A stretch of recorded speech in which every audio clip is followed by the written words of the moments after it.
Koen Lizzie. Der var engang en ko, som boede ude på landet. Koen hed Lizzie. Hun var frygtelig ked af det. Folk var sure på Lizzie, fordi de ikke kunne lide hendes bøvser. Lizzie havde hverken drukket eller spist for meget. Hendes yndlingsmad var græs. Det elskede hun overalt. Men græsset gjorde, at hendes mave skulle arbejde ekstra meget for at fordøje alt det gode græs. Og så kom hun til at bøvse. Lizzie havde hørt menneskerne snakke om, at der var noget, som de kaldte mikroorganismer i hendes mave. Det var der ikke noget i vejen med, sagde landmanden, der hed Karl. Men Lizzie kunne forstå, at det var mikroorganismerne, der gjorde, at hun skulle bøvse så meget. Hvordan de måtte så ud.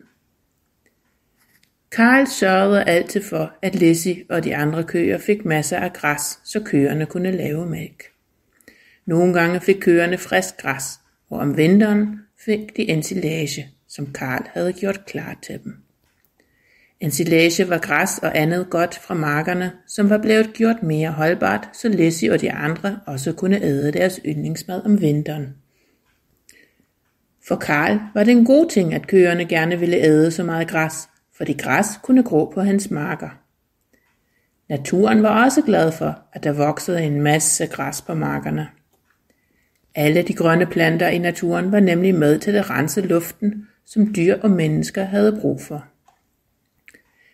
Det tog naturen lang tid at rense luften for alt det, som der blev blæst ud i den. Der blev faktisk blæst så mange ting i luften, at naturen havde svært ved at følge med. Lizzies bøvser var også derude i luften, og det var der mange, der ikke brød sig om. Biler, flyvemaskiner og fabrikker var også med til at gøre luften beskidt. Men mens fabrikkerne, bilerne og flyvene bare pustede en masse skidt ud i luften, som de ikke skulle bruge igen, så var det Lizzies bøvser var lavet af noget naturen kunne bruge igen. Det tog ret lang tid.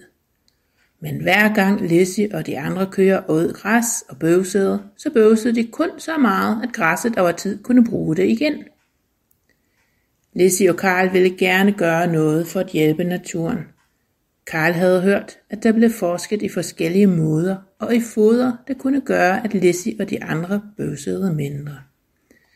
Karl gjorde også alt han kunne for at give køerne det rigtige foder. Han ville nemlig gerne passe på jorden.